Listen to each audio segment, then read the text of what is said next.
Juízes capítulo 15. Algum tempo depois, na época da colheita do trigo, Sansão foi visitar a sua mulher e levou-lhe um cabrito. Vou ao quarto da minha mulher, disse ele, mas o pai dela não quis deixá-lo entrar. Eu estava tão certo de que você a odiava, disse ele, que a dei ao seu amigo. A sua irmã mais nova não é mais bonita? Fique com ela no lugar da irmã. Sansão lhes disse, desta vez ninguém poderá me culpar quando eu acertar as contas com os filisteus. Então saiu, capturou 300 raposas e as amarrou aos pares pela cauda. Depois prendeu uma tocha em cada par de caudas, acendeu as tochas e soltou as raposas no meio das plantações dos filisteus. Assim ele queimou os feixes, o cereal que iam colher e também as vinhas e os olivais. Os filisteus perguntaram, quem fez isso? Responderam-lhes, foi Sansão, o genro do Timnita, porque a sua mulher foi dada ao seu amigo. Então os filisteus foram e queimaram a mulher e seu pai. Sansão lhes disse, já que fizeram isso, não sossegarei enquanto não me vingar de vocês. Ele os atacou sem dó nem piedade e fez terrível matança. Depois desceu e ficou numa caverna da rocha de Etã. Os filisteus foram para Judá e lá acamparam, espalhando-se pelas proximidades de Leí. Os homens de Judá perguntaram, por que vocês vieram lutar contra nós? Eles responderam, queremos levar Sansão amarrado, para tratá-lo como ele nos tratou. 3.000 homens de Judá desceram então à caverna da rocha de Etã e disseram a Sansão, você não sabe que os filisteus dominam sobre nós? Você viu o que nos fez? Ele respondeu, fiz a eles apenas o que eles me fizeram. Disseram-lhe, viemos amarrá-lo para entregá-lo aos filisteus. Sansão disse, jurem-me que vocês mesmos não me matarão. Certamente que não, responderam. Somente vamos amarrá-lo e entregá-lo nas mãos deles. Não o mataremos. E o prenderam com 2 cordas novas e o fizeram sair da rocha. Quando ia chegando a Leí, os filisteus foram ao encontro dele aos gritos. Mas o Espírito do Senhor apossou-se dele. As cordas em seus braços se tornaram como fibra de linho queimada, e os laços caíram das suas mãos. Encontrando a carcaça de um jumento, pegou a queixada e com ela matou 1.000 homens. Disse ele então, com uma queixada de jumento, fiz deles montões. Com uma queixada de jumento, matei 1.000 homens. E quando acabou de falar, jogou fora a queixada. E o local foi chamado Ramate-Leí. Sansão estava com muita sede e clamou ao Senhor. Deste pela mão de teu servo esta grande vitória. Morrerei eu agora de sede para cair nas mãos dos incircuncisos? Deus então abriu a rocha que há em Leí e dela saiu água. Sansão bebeu, suas forças voltaram e ele recobrou o ânimo. Por esse motivo, essa fonte foi chamada de En-Acoré e ainda lá está em Leí. Sansão liderou Israel durante 20 anos no tempo do domínio dos filisteus. Até aqui, meus irmãos, vamos orar mais uma vez. Se você puder, se junte a mim em oração, interceda pela minha vida aí onde você está. Querido Deus e amado Pai, chegamos a um momento solene, ó Deus, de proclamação da Tua palavra. A mesma foi lida diante da congregação. E em reverência, em total dependência do Senhor, eu peço agora humildemente que o Senhor derrame graça sobre a congregação, sobre o mensageiro, que haja graça e unção, ó Deus, no falar e no ouvir, e que ao final da exposição da Tua palavra o Teu nome seja glorificado e a Tua igreja, Senhor, seja edificada. Perdoa os meus pecados, ó Deus, me cobre agora com a Tua sombra e me usa para o louvor da Tua glória. É no nome de Jesus que eu oro e que eu peço, Senhor. Amém. Muito bem, meus irmãos. Avançando então nos nossos estudos do livro de Juízes, hoje eu queria conversar com os irmãos, focado nesse capítulo 15, sobre a vingança de Sansão. Domingo passado nós conversamos sobre a rebeldia de Sansão. Hoje nós vamos conversar um pouquinho sobre a vingança de Sansão. E, meus irmãos, eu não sei se vocês perceberam, mas o capítulo 15 ele é uma continuação natural do capítulo 14. O capítulo 15 ele não começa com uma história nova ou uma narrativa diferente, mas, na verdade, segue a sequência dos eventos narrados no capítulo anterior. Se os irmãos não perceberam, na verdade, nada mais é do que a continuação do capítulo 14. E, como eu disse, domingo passado, no capítulo 14, nós tratamos sobre a rebeldia de Sansão, desobedecendo a lei de Moisés e também desprezando o conselho dos seus pais. Em vez de casar-se com uma mulher do seu povo, Sansão escolhe uma mulher filisteia para ser a sua esposa. Então, daí a rebeldia de Sansão. Vimos ali os desdobramentos dessa escolha e também alguns detalhes sobre a festa do seu casamento. Foi isso que nós vimos ali no capítulo 14. Hoje, continuando então a história ali, a narrativa do capítulo 14, avançando pelo capítulo 15, nós vamos conhecer a vingança de Sansão. Então, por favor, olhos na Bíblia, olhos em mim, como a gente sempre faz. Versos de 1 a 3, Sansão agora ele vai voltar para sua mulher. Observe a leitura do texto mais uma vez, irmãos. Olha, algum tempo depois, na época da colheita do trigo, Sansão foi visitar a sua mulher e levou-lhe um cabrito. Vou ao quarto da minha mulher, disse ele. Mas o pai dela não quis deixá-lo entrar. Eu estava tão certo de que você a odiava, disse ele, que a dei ao seu amigo. A sua irmã mais nova não é mais bonita? Fique com esta no lugar da irmã. Sansão então lhes disse, desta vez ninguém poderá me culpar quando eu acertar as contas com os filisteus. Então, como eu disse, seguindo a narrativa do capítulo 14, que trata do casamento dele com a filisteia, e os desdobramentos ali, aquela festa, aquele enigma que ele propôs para aquela turma lá, e que acabou dando errado, porque eles acuaram a sua esposa, e ela acabou entregando o segredo, e ele acabou perdendo a aposta. Não se lembram disso? Ele foi lá, Ascalon, matou 30 filisteus para poder pagar a aposta.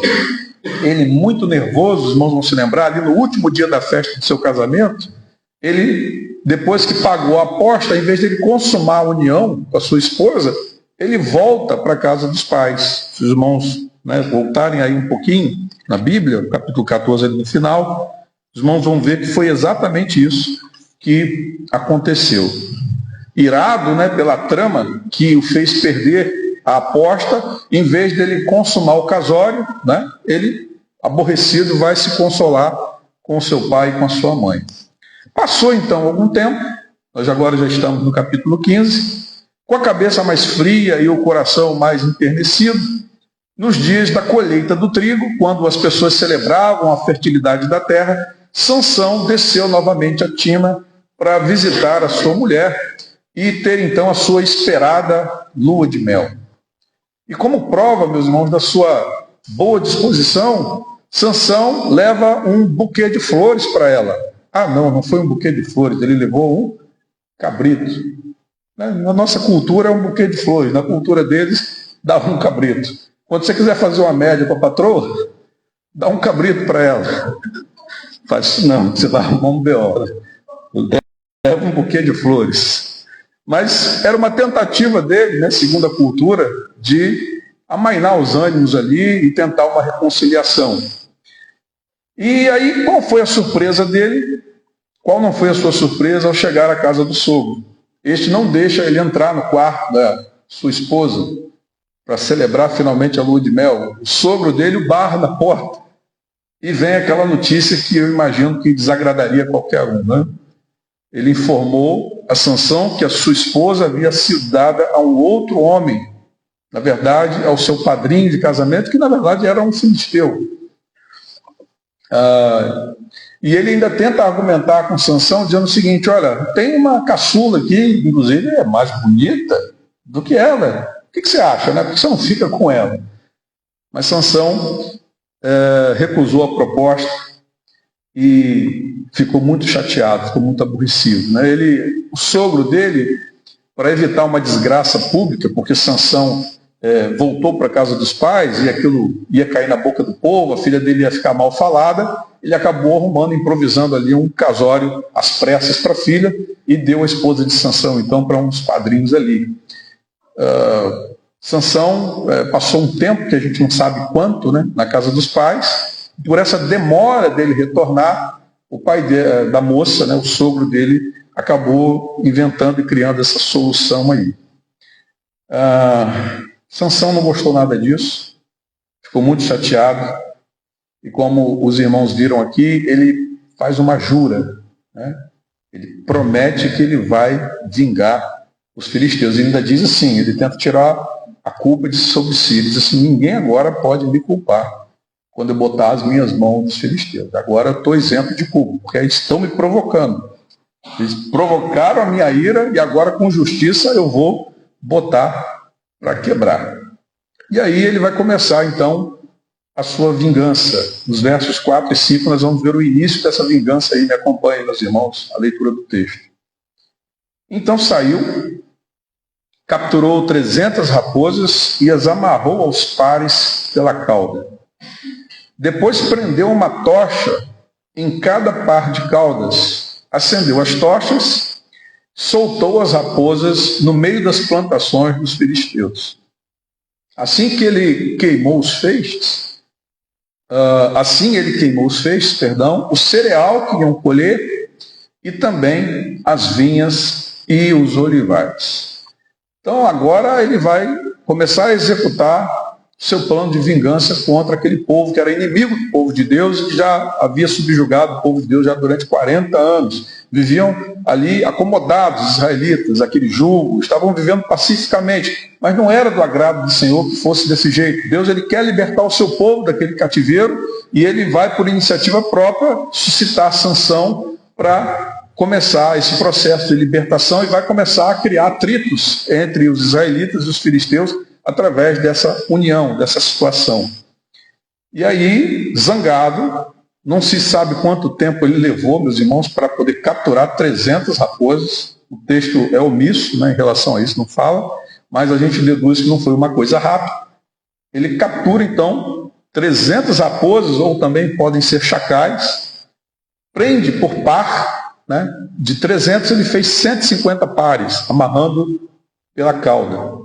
A cada duas ele amarrava a cauda e também amarrava junto da cauda das duas uma tocha.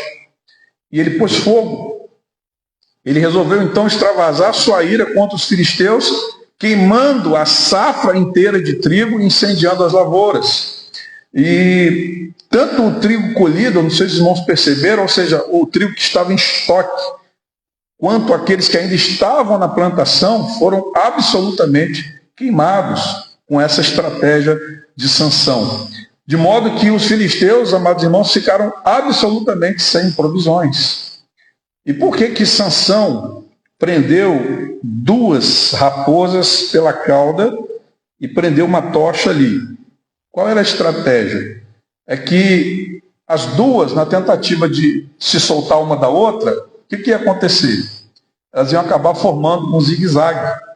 E isso ia facilitar a espalhar o fogo. Então, os estudiosos deduzem que ele fez isso de forma estratégica, para que na tentativa de uma se soltar da outra, eles iam fazendo uma espécie de zigue-zague no meio da plantação, e isso ajudaria a espalhar as chamas, ampliando ainda mais a extensão do incêndio.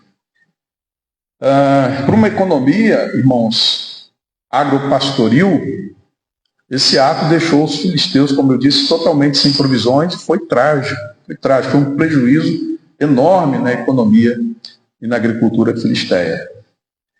E outro dado interessante também é que Sansão agiu quando a colheita de trigo ocupava os homens, a mão de obra masculina estava nos campos plantando, ou colhendo, melhor dizendo. Isso teria ocorrido mais ou menos em maio ou em junho. Porém, isso não ia ficar barato, isso não ia ficar de graça. Vingança, meus irmãos, chama vingança. Daqui para frente, vocês vão observar aí que a violência ela vai só aumentar paulatinamente. Será retaliação após retaliação. A terceira lei de Newton diz que para cada ação existe uma reação igual e oposta. Então ele está tomando uma atitude drástica aqui, ele está tratando os filisteus com violência e ele vai receber também violência como troco. Isso não vai ficar de graça, isso não vai ficar barato não. É mais ou menos isso que nós vamos começar a ver daqui para frente. Observem agora aí no versículo 6 a reação dos filisteus diante desse incêndio provocado por Sansão. Os filisteus perguntaram: quem fez isso? E responderam-lhes: foi Sansão, o genro do Timnita, porque a sua mulher foi dada ao seu amigo. Então os filisteus foram e queimaram a mulher e o seu pai. Olha aí, irmãos, o que eu acabei de dizer. Violência gera violência. Vingança chama vingança. Todo mundo é doido, não é assim que a gente fala aí? Até encontrar um mais doido. E aí fica aquele chumbo trocado, né? Sansão vai lá, queima as plantações, dá um prejuízo enorme para os filisteus, eles ficam agora com raiva, sangue nos olhos, porque aqui, meu irmão, não se engana não, tem santo não. Não tem um para dar remédio para o outro, era tudo sangue ruim. Sansão também não prestava não, conquanto fosse israelita, irmãos, era o cabra ruim. Como eu disse para os irmãos aqui em outras pregações, ele é reconhecido como o pior de todos os juízes. E os irmãos estão vendo no início da sua história, e nós vamos ver aí nos outros capítulos da frente, como que esse sujeito aqui era enguiçado. O sujeito era torto. E aí começa a vir as consequências. Quando os filisteus então investigaram as causas daquele incêndio, aquele prejuízo gigantesco que eles tiveram, eles descobriram que foi provocado por um ato vingativo de Sansão. Diante disso, foram atrás do sogro e da sua mulher e os queimaram vivos. Vejam, meus irmãos, a perversidade e a crueldade desse povo filisteu. Notem que eles estão queimando compatriotas.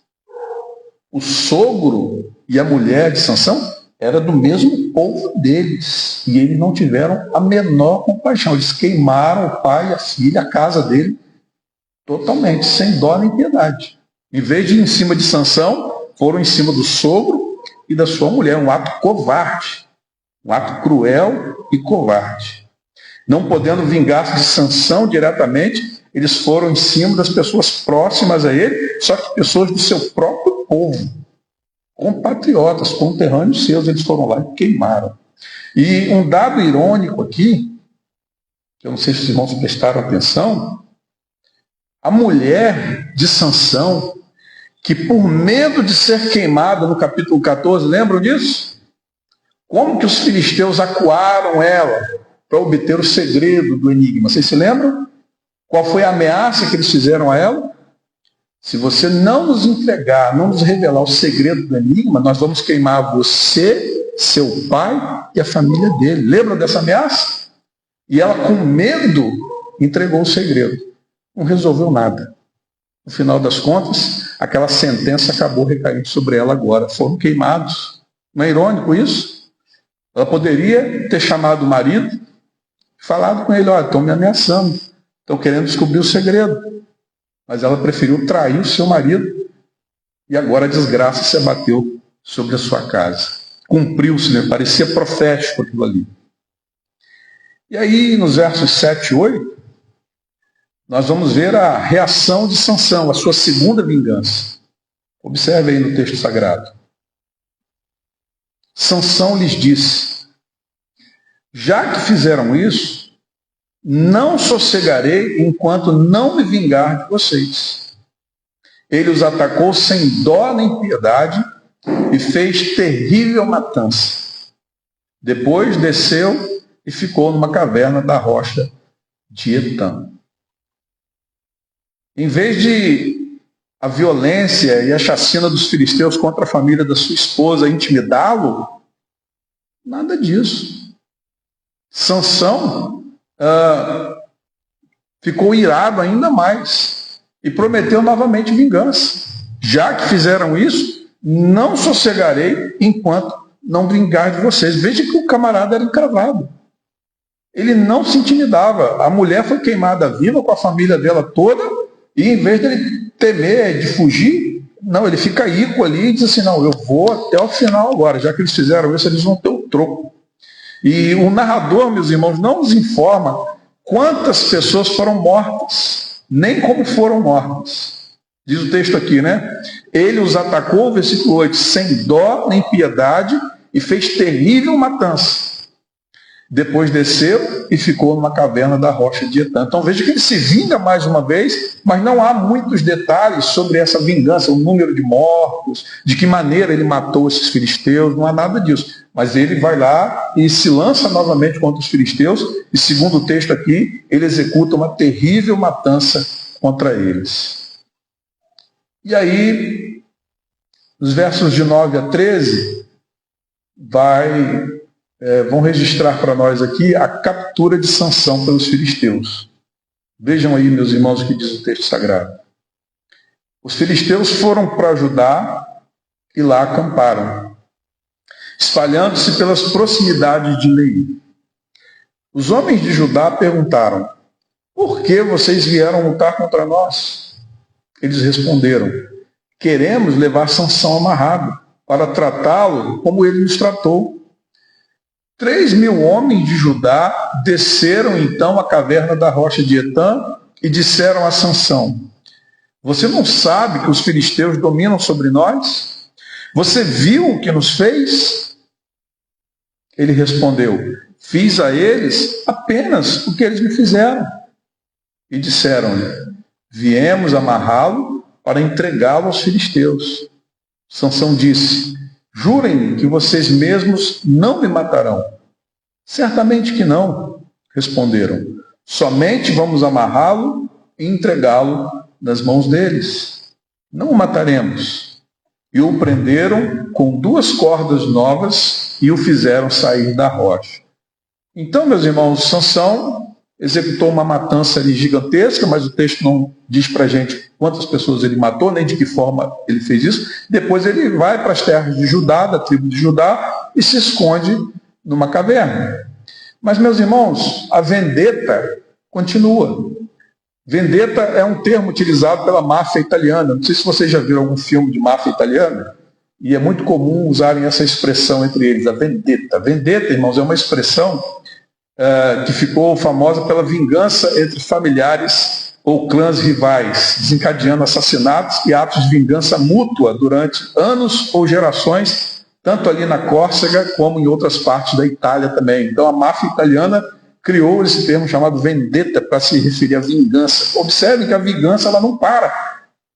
Um ataca, o outro contra-ataca, o outro vai lá e revida, e daqui a pouco os filisteus vão lá e revidam de novo, e isso parece que não tem fim. E a vendetta entre Sansão e os filisteus está continuando. Os filisteus não se contentaram e não deixaram que o ataque de Sansão encerrasse o assunto.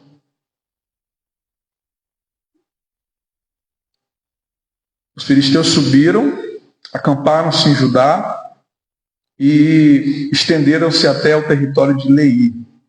E aí acontece uma curiosidade aqui. A tribo de Judá reúne 3.000 homens, pequeno exército, mas não para apoiar o juiz que iria libertá-los, mas eles formam um exército de 3.000 homens para capturar o juiz e entregar para os inimigos. Olha que loucura, olha que tempo, meus irmãos, sombrio vivia o povo de Deus nessa época, como eu disse aqui nas introduções, da preparação para as pregações dentro do livro de Juízes. Realmente foi o pior período da história de Israel, o período tribal, quando eles estão ali alocados na terra, convivendo com aqueles povos pagãos. Foi um período de trevas para o povo. O povo chega ao ponto de reunir um pequeno exército, mas não para se unir ao juiz, mas para entregar o líder de bandeja para os inimigos. Aqui, ó, prendemos ele, vamos entregar para vocês, porque a gente prefere ficar debaixo do jugo de vocês, a gente prefere ficar absorvendo a cultura de vocês, conviver pacificamente com vocês, com o pecado, com a idolatria, do que ter problema com vocês. Tenho aqui um juiz que Deus levantou, um cara poderoso, que pode nos ajudar a libertar, mas a gente prefere prender esse cara e entregar nas mãos de vocês do que ter problema com vocês. Olha que ponto, meus irmãos, chegou o povo de Deus nessa época. E aí, com isso, com essa entrega que eles fazem de Sansão, na verdade, eles estão preparando a terceira vingança de Sansão. Notem aí, meus irmãos, versos 14 até o 17. Quando ia chegando a Leí, os filisteus foram ao encontro dele aos gritos, eles já estavam até comemorando. Mas o Espírito do Senhor apossou-se dele. As cordas em seus braços se tornaram como fibra de linho queimada, e os laços caíram das suas mãos. Encontrando a carcaça de um jumento, pegou a queixada e com ela matou 1000 homens. Disse ele então: com uma queixada de jumento fiz deles montões. Com uma queixada de jumento matei 1000 homens. E quando acabou de falar, jogou fora a queixada. E o local foi chamado Ramate-Leí. Então vejam, meus irmãos, quando os filisteus viram o pequeno exército de Judá trazendo o prisioneiro, trazendo Simeão para entregá-los, eles começaram a comemorar antes da hora, começaram a gritar. O texto fala sobre isso. Eles já estavam lá felizes da vida, porque finalmente eles iam botar as mãos em Sansão. E mais uma vez, diz o texto, né, o Senhor intervém, o Espírito do Senhor se apossa de Sansão de tal maneira que aquelas cordas, que diz o texto que eram cordas novas, elas se tornam como fios de linho queimados, elas se desmancham, né, nos braços de Sansão. Tamanha a força do homem, meus irmãos, quando o Espírito Santo de Deus vinha sobre ele. O homem ficava tão poderoso, tão forte, que cordas novas se tornavam como fios de linho queimado, ela desmanchava do braço dele assim. Não dá nem para a gente tentar imaginar, né, o tamanho da força desse homem. E Sansão, então, depois que as suas mãos foram soltas, diz o texto que ele encontrou uma carcaça, um cadáver de jumento, e ele então tira a queixada do jumento, ainda fresca, né? E com essa queixada ele feriu 1000 homens do exército filisteu. Você sabe o que é a queixada de jumento? A queixada do jumento, meus irmãos, é o maxilar inferior do animal, da cabeça. Imagina a cabeça de um jumento, ou a cabeça de um cavalo, e aquela parte inferior do maxilar, aquele osso de baixo. Era uma carcaça ali, ele vai lá, puxa aquela parte do osso, né, que faz aquela curvinha aqui, e com aquela queixada de jumento, só com aquilo na mão, ele faz um estrago. Ele mata cerca de 1000 filisteus com a queixada do jumento. Sansão, meus irmãos, ele era tão poderoso, óbvio, né, pelo poder do Espírito Santo de Deus, que ele era o próprio exército. Ele sozinho valia por 1000 homens. E ele, há uma outra curiosidade, de todos os juízes, Sansão, ele é o único que não tem exército junto com ele. Vocês já perceberam isso? Todos os outros juízes tinham sempre alguém ajudando. Mas Sansão, e se não me engano, Sangar também, que semelhantemente também guerreou com, acho que um aguilhão, né? Não foi com uma queixada de jumento, mas com um aguilhão. Mas ele não tem exército, ele é o próprio exército, né? Com o poder do Espírito Santo de Deus. E ele, com a queixada de jumento, ele faz um estrago. Ele derruba 1000 homens do exército filisteu. E eu não sei se vocês também atentaram para isso, mas mais uma vez ele vai violar o voto de Nazireu. Mais uma vez ele vai tocar num cadáver, algo que era proibido para quem estava sob o voto nazireado. Esse homem era uma verdadeira máquina de guerra, né? O júbilo dos filisteus se tornou em pânico e desespero ao serem despedaçados pelo guerreiro danita. O mesmo Sansão, que havia proposto um enigma no casamento, agora, depois da sua vitória, ele vai compor um cântico meio debochado, né? Com uma queixada de jumento, fiz deles montões. Com uma queixada de jumento, matei 1000 homens. Isso aqui se tornou uma espécie de canto debochado, né? Ele cantando aqui uma musiquinha debochada, depois de ter detonado com os exércitos filisteus. E o local do combate foi rebatizado, passando a chamar-se então de Ramat Lehi, que significa Monte da Queixada. Muito provavelmente o lugar desse embate deve ter sido no monte, e esse monte foi rebatizado por conta dessa vitória de Sansão. Foi chamado então de Monte da Queixada. O cara com a queixada fez um estrago danado, deram o nome do monte em homenagem a esse combate. E aí a gente vai terminar a perícope, dos versos 18 até o 20, com o clamor de Sansão. Sansão estava com muita sede e clamou ao Senhor: deste pela mão de teu servo esta grande vitória. Morrerei eu agora de sede para cair nas mãos dos incircuncisos? Deus então abriu a rocha que há em Leí, e dela saiu água. Sansão bebeu, suas forças voltaram, e ele recobrou o ânimo. Por isso, ou por esse motivo, essa fonte foi chamada de En-Acoré, e ainda lá está, em Leí. Sansão liderou Israel durante 20 anos no tempo do domínio filisteu. O texto vai terminar falando num estado de exaustão profunda de Sansão depois desse combate, conquanto ele tivesse uma força descomunal sob o poder do Espírito Santo. Isso não significava que ele não ficava cansado, e depois desse combate ele cantou um cântico debochado, mas ele estava, na verdade, profundamente exaurido ali depois dessa luta, e ele sedento, né?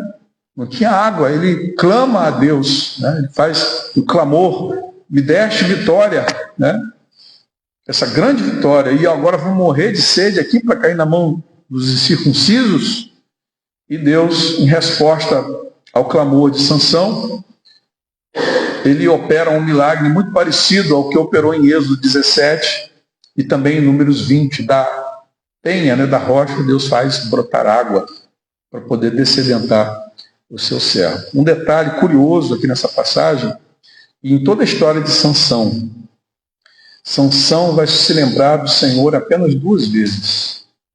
Uma é aqui, quando ele está para morrer, né, de sede. Está quase morrendo, ele lembra que existe um Deus no céu e clama ao Senhor.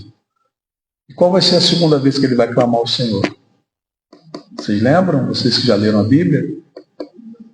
Quando ele está cego, quando ele está subjugado pelos filisteus, humilhado, ele também vai se lembrar do Senhor. Mas fora essas 2 ocasiões, durante todo o seu juizado, Sansão não se lembra de Deus. Ele é narcisista, ele é um sujeito vaidoso, ele, depois que descobre o poder que lhe vem, conferido pelo Espírito Santo, dessa força descomunal, ele fica, de certa forma, até esnobe, fica bobão, e ele não dá glória a Deus.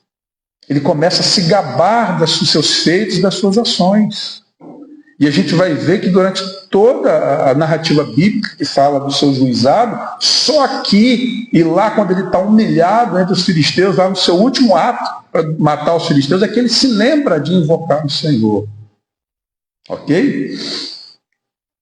E aí o texto termina falando sobre a duração do seu juizado, né? Sansão liderou Israel durante 20 anos, no tempo do domínio dos filisteus.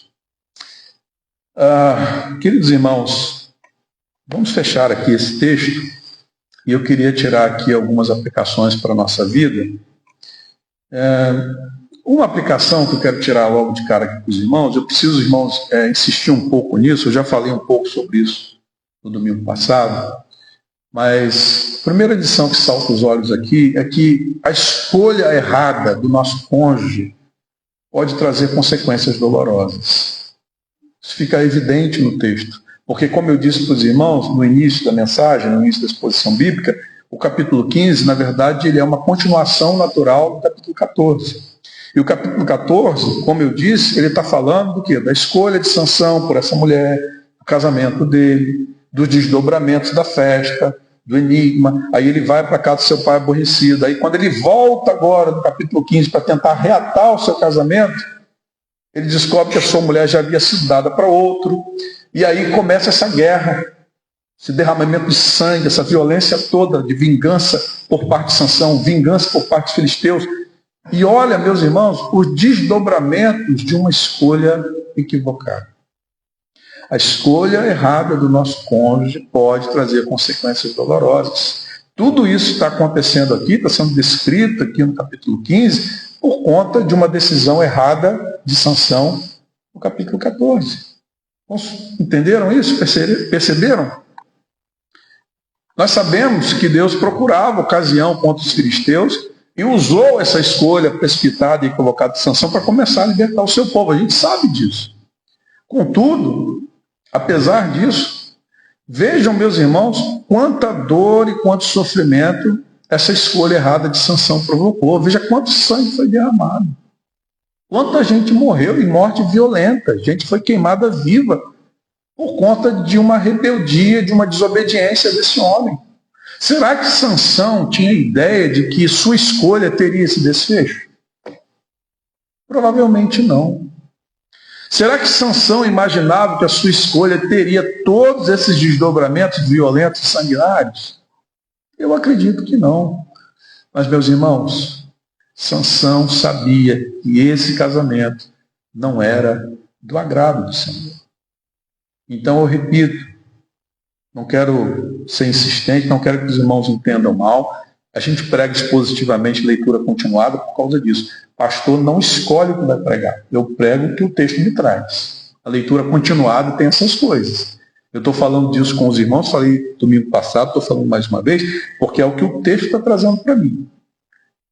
Amém? Então não tem sermão direcionado do pastor. Quem prega em leitura continuada, como eu faço, não tem essa de sermão encomendado. Não existe isso entre nós. Mas o texto fala sobre isso. Ele sabia que esse casamento não era do agrado do Senhor, mas mesmo assim ele insistiu. Então, meu irmão, minha irmã, cuidado, você meu jovem, você minha jovem, cuidado com as suas escolhas. Eu sei que há escolhas na Bíblia, meus irmãos, que não são preceituadas. Não se fala nada sobre essas escolhas, por exemplo. E por isso você deve orar ainda mais por essas. Que profissão eu vou seguir? A Bíblia preceitua alguma coisa sobre isso? Você deve até orar mais por isso. Quantos filhos eu vou ter? Diz que você deve encher a aljava, né? A aljava do guerreiro, lá no Salmo, naquela época, eram 5. Fica aí uma sugestão. Mas a Bíblia não preceitua nada de forma dogmática sobre isso. Qual cidade, pastor, que eu devo morar? Campos ou Macaé? Não sei, meu irmão. São João da Barra. A Bíblia não preceitua nada sobre essas coisas. Por isso devemos até orar mais. Mas, meu irmão, existem algumas coisas que a Bíblia preceitua, sim. E uma delas é a questão do casamento, é a questão do matrimônio. Em 2 Coríntios, capítulo 6, versos 14 e 15, diz lá: não se ponham em julgo desigual com descrentes, pois o que tem em comum a justiça e a maldade? Ou que comunhão pode ter a luz com as trevas? Que harmonia entre Cristo e Belial? Que há de comum entre o crente e o descrente? Eu estou falando para nós no Novo Testamento. Para aquela turma de Sansão, no Antigo Testamento, a lei de Moisés era muito clara. Que eles deveriam casar entre si, com povos da sua mesma família, da mesma fé, da mesma nação de preferência. Eu até expliquei para os irmãos domingo passado que a questão da nacionalidade nem era tão importante. Eu lembrei aos irmãos que Ruth era ancestral de Davi e ela era moabita, mas ela abraçou a fé da sua sogra. Mas, meu irmão, a questão da fé, quando a gente vai escolher alguém para dividir a vida, é muito importante. Se você insistir, teimar e for rebelde, desobediente, você pode estar arrumando um problema muito sério para você. Vejam os desdobramentos e as consequências de uma decisão errada que Sansão teve. Então, Coríntios fala, não se ponha em julgo desigual com descrentes. E o que é um julgo desigual? Irmãos, o julgo desigual, julgo é uma imagem agrícola. O julgo é uma peça de madeira usada para unir 2 animais, geralmente bois, quando eles vão puxar um arado. É uma linguagem agrícola. Então, se 2 animais muito diferentes forem colocados juntos, um exemplo, um boi e um jumento, o jugo vai ficar como? Vai ficar desnivelado.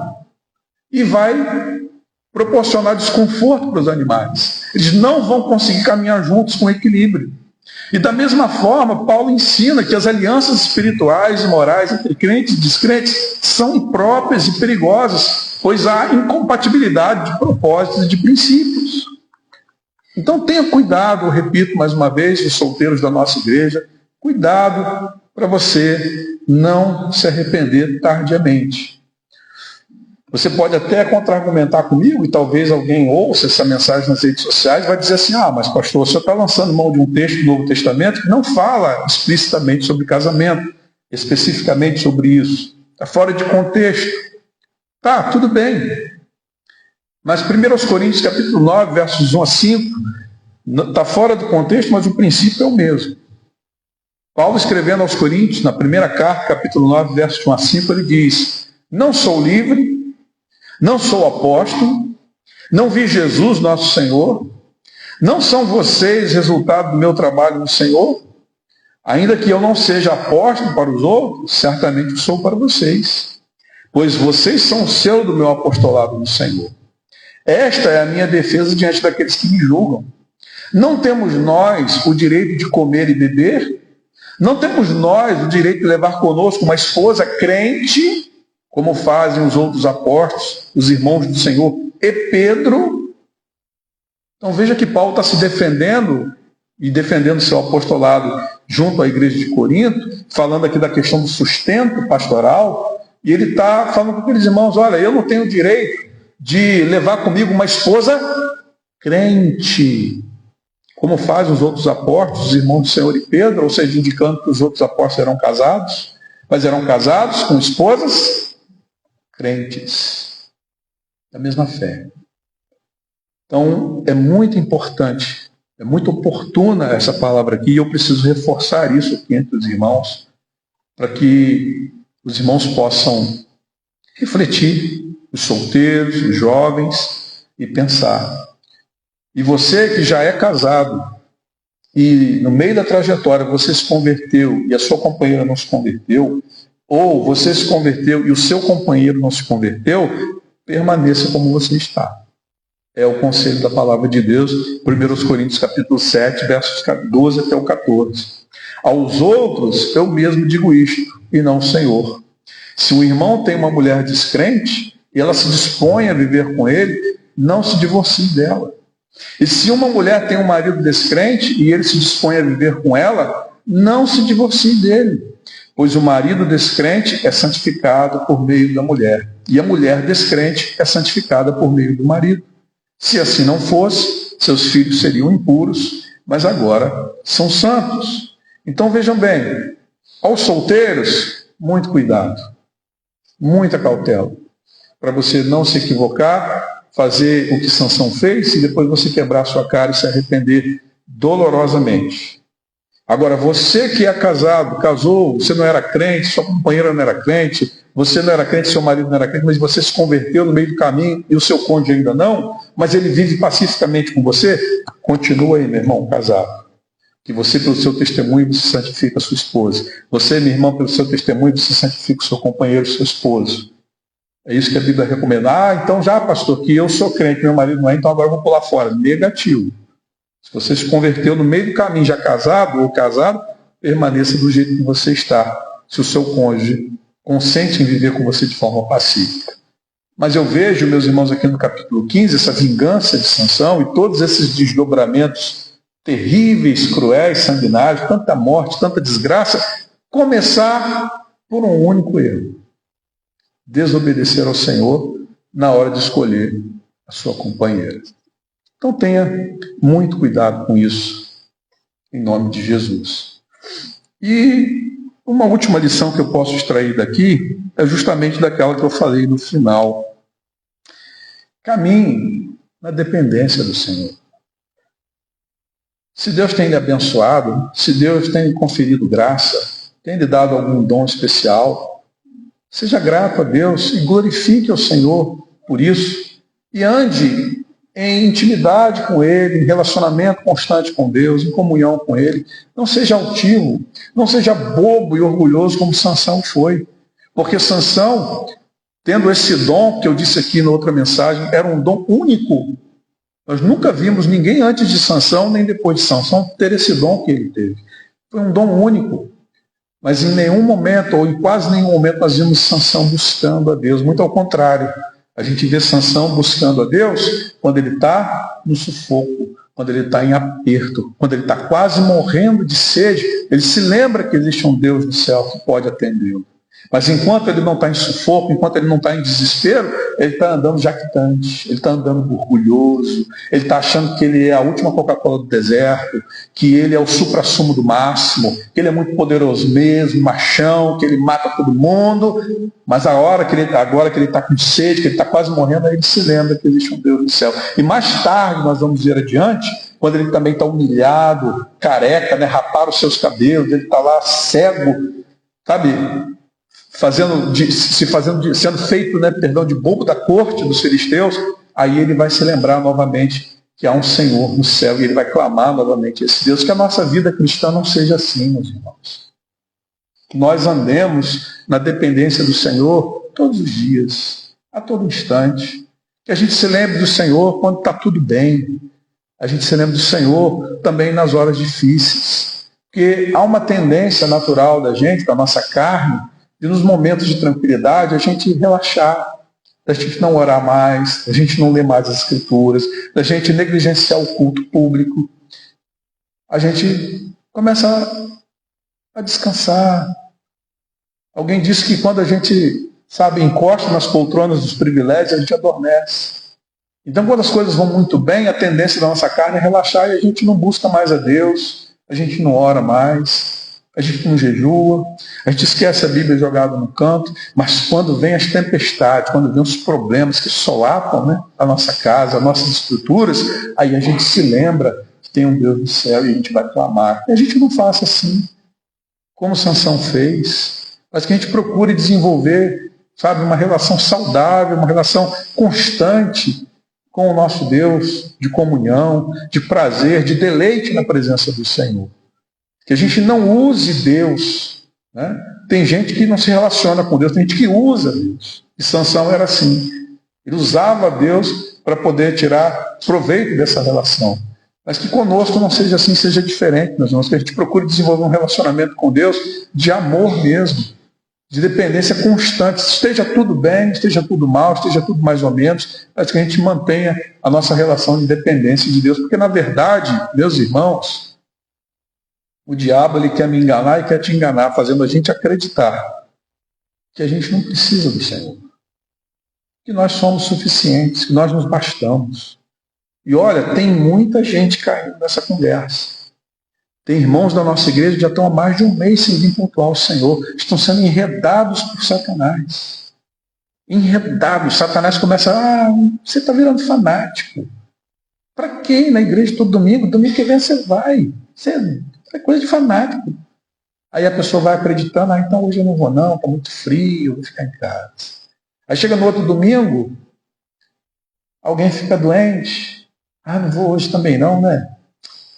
Estou com a minha esposa doente, o filho está doente, não vou também não. Aí chega no outro domingo, ele já está frio espiritualmente, não tem ninguém doente, não tem ninguém impedindo de ir, mas ele já perdeu o hábito, perdeu a força. Aí ele já é tentado pela carne a se distrair com a Netflix, com a Amazon Prime, com o YouTube, com alguma coisa, com um jogo na televisão, e daqui a pouco, meu irmão, você vai ver, Satanás te enganou direitinho. Você acha que você não precisa mais do Senhor. Você não precisa mais adorá-lo, você não precisa vir mais prestar o seu culto a Deus, você não precisa mais estar na comunhão dos santos, o inimigo te enganou direitinho. Então cultive uma vida de dependência plena de Deus constantemente. Todo dia. Não abra mão disso. Porque nós, sem o Senhor, meus irmãos, somos igual a Sansão. Nós não somos nada. A força de Sansão não era dele. A força de Sansão vinha do Senhor. Notem que, enquanto o Espírito Santo não se apossava dele, ele era uma pessoa comum. A força só vinha quando o Espírito Santo vinha sobre ele. Era um dom do Espírito Santo. E assim somos nós, meus irmãos. Sem o Senhor, nós não somos nada, não. Você é um monte de barro, meu irmão, sobre o qual Deus soprou o fôlego da vida. A hora que Deus resolver recolher o fôlego de vida que está sobre você, você desaba na mesma hora. Na hora que o Senhor resolver puxar de volta o fôlego, a sua alma sai, meu irmão, já era. Você é um monte de barro jogado no chão, vira um monte de minhoca. Então, dependa de Deus. Ande na dependência de Deus constantemente. Não faça como Sansão, não. Não comece a usar Deus, não. Faça de Deus o seu amigo. Faça do Senhor o seu parceiro diário, constante.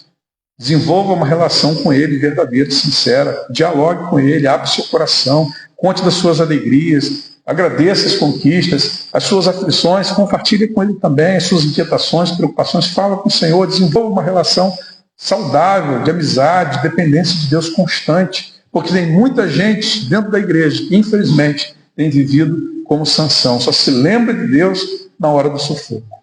Só se lembra do Senhor na hora do aperto. E o Senhor não se agrada disso não, meus irmãos. Ele nos ama, Ele cuida da gente e Ele espera, no mínimo, reciprocidade. Que a gente responda com gratidão e amor a tudo que Ele tem feito por nós.